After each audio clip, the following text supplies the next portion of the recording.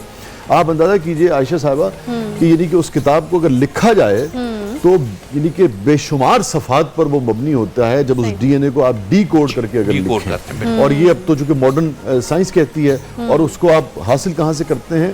یعنی کہ ایک بال کے بھی ہزاروں حصے سے آپ اس کو حاصل کر لیتے ہیں. اس کے اندر وہ ڈی این اے پوشیدہ ہوتا ہے. تو فَبِأَيِّ آلَاءِ رَبِّكُمَا تُكَذِّبَانِ. دوسری چیز ایک دیکھیے کہ اس کائنات میں کہ روز ازل میں وَعَلَّمَ آدَمَ الْأَسْمَاءَ كُلَّهَا کہ اس کائنات کی ہر شے کا نام کا علم آدم علیہ السلام کو عطا کر دیا گیا.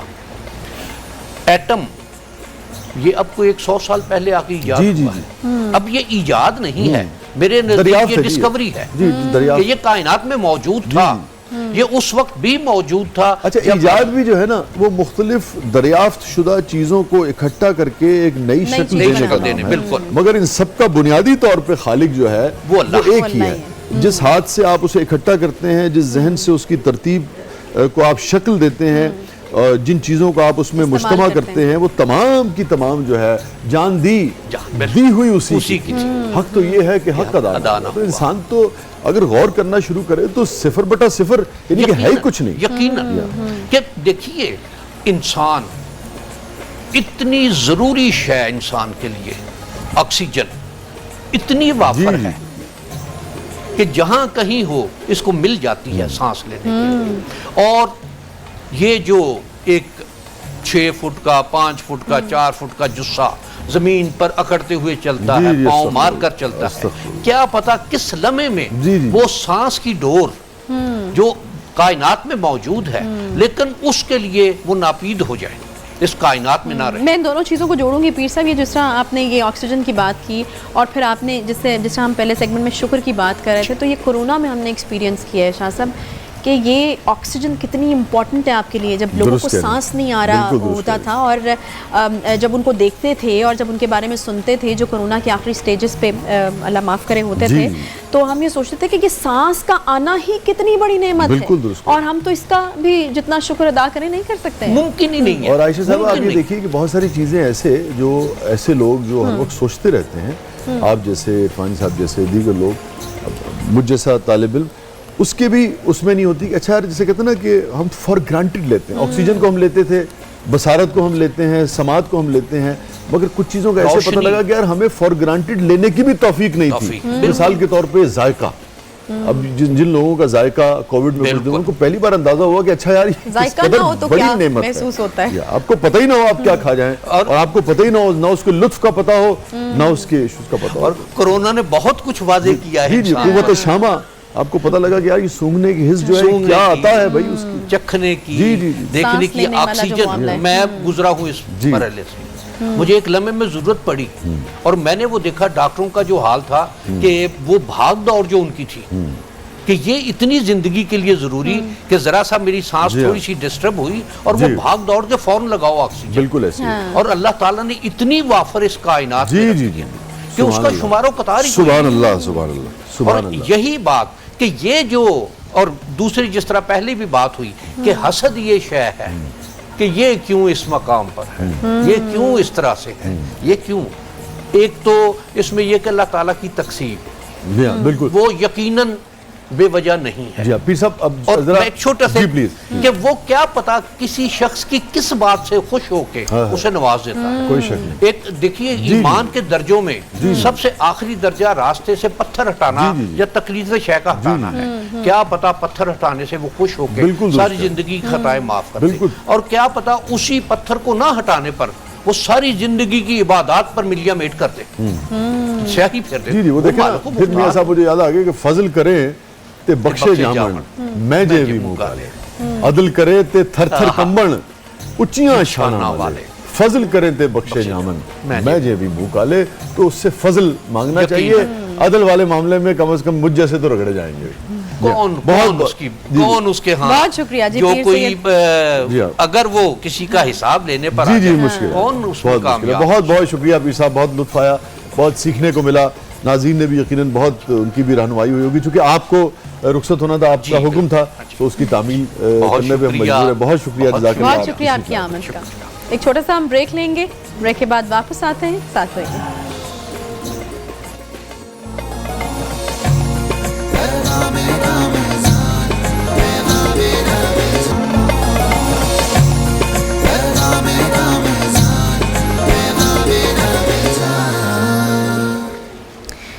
پیغام رمضان نیو نیوز کی خصوصی افطار ٹرانسمیشن ایک بار پھر سے خوش آمدید کہتے ہیں، اور میرا سیگمنٹ آؤ بچوں سنو کہانی کے ساتھ میں پیارے پیارے بچوں کے ساتھ یہاں پر موجود ہوں. بچے یہاں پر پہنچ چکے ہیں. آپ کو پتہ میں نے آپ کو کہانی سنانی ہے؟